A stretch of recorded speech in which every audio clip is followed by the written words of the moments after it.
Hi everyone, Hey. Welcome back to The Traveling Man. Today we're in Dayton, Ohio to check out the Sunwatch Indian Village. This is a place that's hidden among a bunch of like industrial stuff. And it's stinky. Yeah, and it's hidden amongst the poop factory, aka the water sewage treatment plant. It's kind of stinky here today. Whoa! Yes. I don't like it. It reminds me of Grove City, or should I say Grove Shitty, and Columbus. But there's like no one here, and I feel it's just because people don't know about this place. So if you're near Dayton, Ohio, come check this place out because it looks really cool. Look who's joining us for today's adventure. Oh yeah. Who? Zooming along. You. Oh. Vroom vroom, race car lady.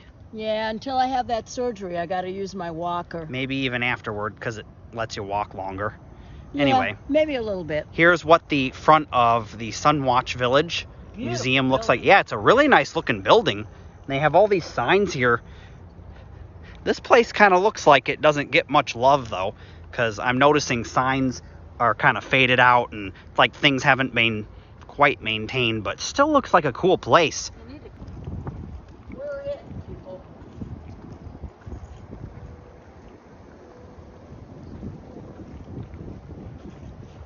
Here you can see there is the museum hours. Cool. Mm-hmm.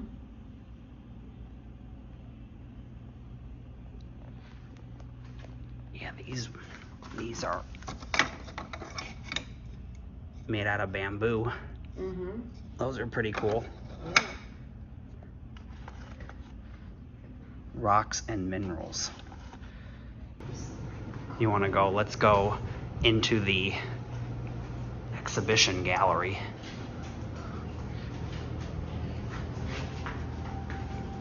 You first. Thank you. Yep. Oh, that was horrible video. Look at this. We have a Native American up here sitting down. And here we have a recreation of the village, which we'll take a look at in a moment, go out and actually see the real recreation. But this is just a model.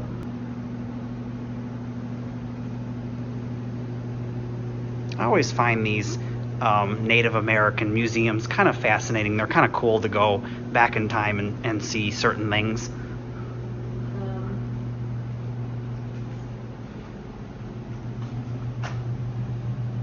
The kids were naked.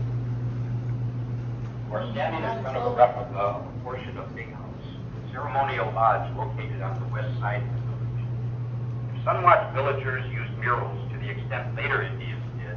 The interiors of ceremonial lodges like Big House may have been quite. This is 2 dogs that were buried, and they uncovered them. And you can see teeth and some of the, I think those are pipes up there. Those little things up at the top. Yeah, those are pipes. Remains that they found. This is timber rattlesnake that they uncovered. Let me get a zoom in. There you can see a better view of the timber rattlesnake. Yeah, see? There's the pipe in his hand. Yeah. Oh, you're not getting the stick part. Take one last look at the model of the village.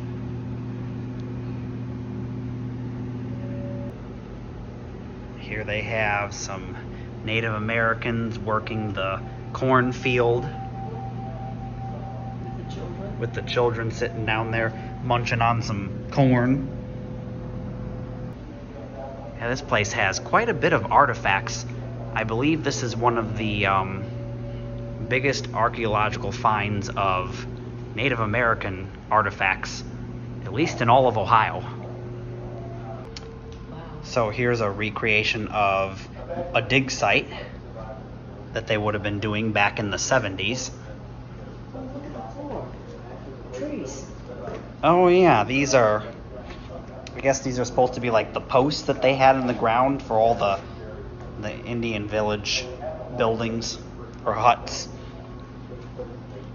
But the little video that you'll watch when you first enter in the museum, it's about 12 minutes long, and it explained about the history and everything, and it told how the sewage water treatment plant next door almost completely took out this place and destroyed it.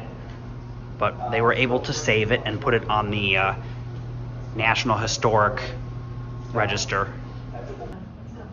And here we go, taking a look at the village. We're gonna go outside.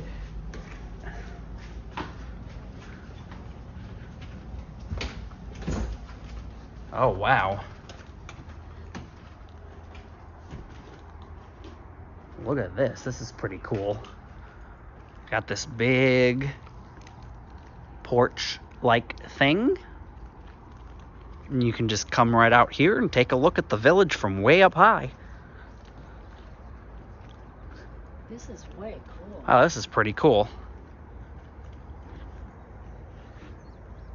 And there you have it, a look at the Sunwatch Indian Village, or more politically correct, is that the right word? No. More correct, whatever, is Native American, because Indian refers to people from India, and Native Americans would be from this country. I don't recall that. This is a look at the back of the museum. It looks a lot bigger than it really is. I guess most of it's used for offices or whatever.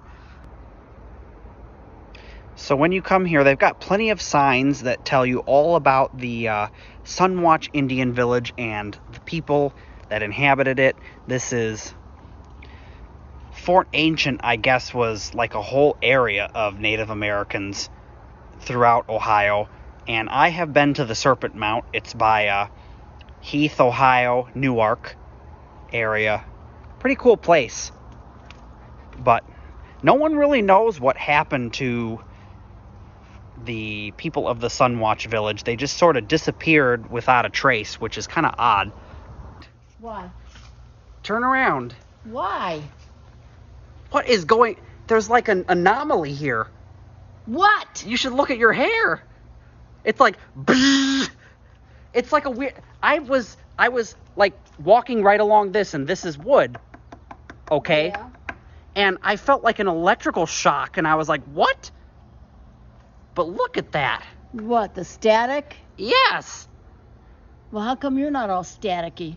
I have no clue. Maybe it's because I just washed my hair and it's humid out. No, because I got zapped by a wooden thing. That Really? is really, really weird. Okay.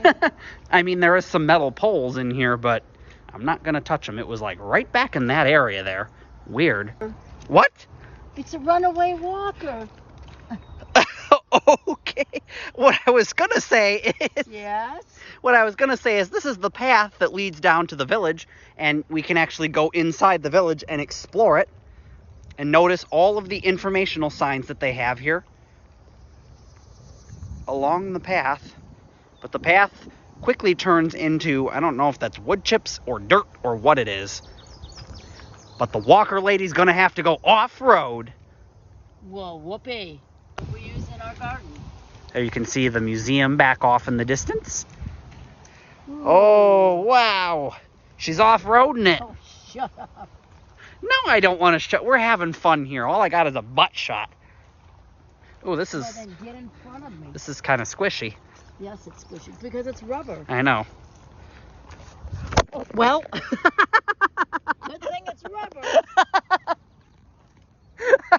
Sorry, guys. Little bit of head trauma there. Didn't mean to drop you in the rubber In the mulch. mulch.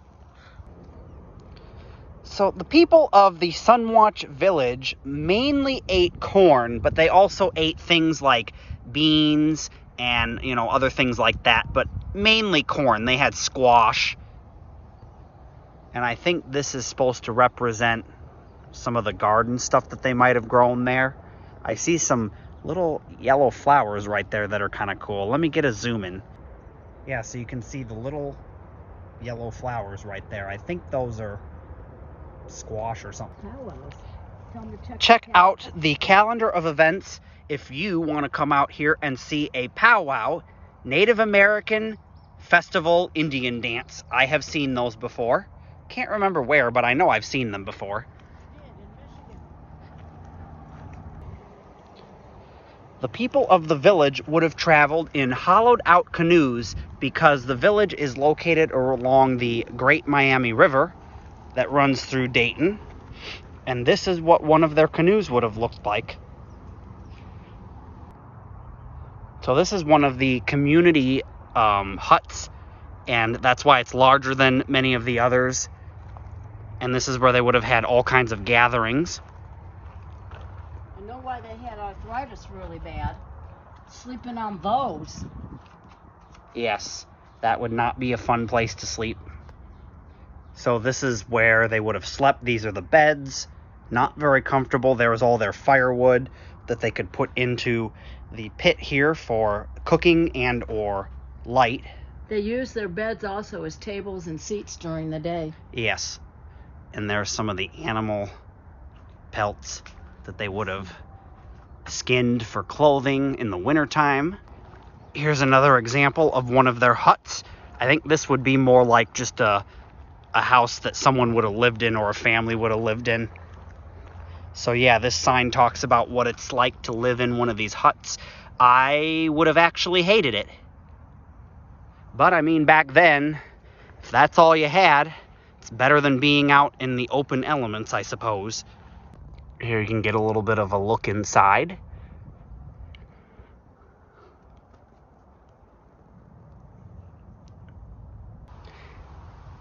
In the informational video that you'll see at the beginning of your museum trip, they talk about these poles that were erected in order to kind of like a sundial, where they could tell what time of year it was and the seasons and all of that for harvesting and planting crops. And these are a recreation of those poles. So yeah, those poles would have been called, I guess, a solar calendar. Kind of an early sundial. And we'll take another look at these poles. I think they were made out of cedar, if I remember correctly. Yes. Yeah, cedar.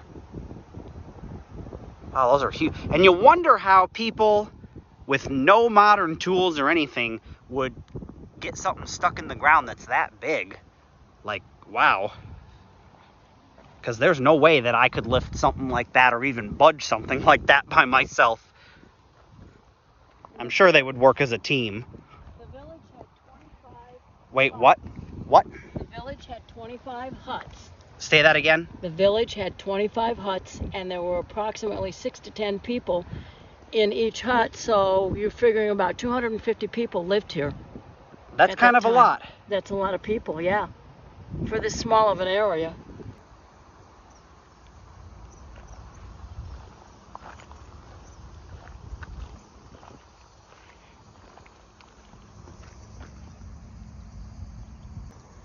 This is the site of the very first reconstructed hut built in 1981, but unfortunately vandals burnt it down shortly, so that's why you only see a few remnants left. Just a few of the post molds. And we have another hut over here that we can take a look at inside. This is talking about the building. It says, this structure's hearth aligns with the shadow of the center pole on winter solstice, the shortest day of the year. With the longest night, winter solstice presents a time of celebration as the sun is symbolically reborn and the days following become progressively longer. Ritual offerings, including tobacco, were recovered inside. Taking a look inside the hut. What is inside the hut? I doubt we'll find any pizza in here today, but you never know. Ooh. I'm going to need to flip over probably to my other camera, which is better in low light, but wow. Kind of stinky in here, it smells like. Very earthy.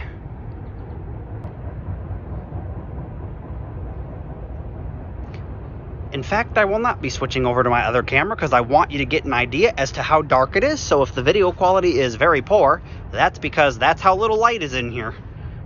And this is what they would have had to deal with. It's a nice, bright, sunny day outside, and that is all the light you're going to get.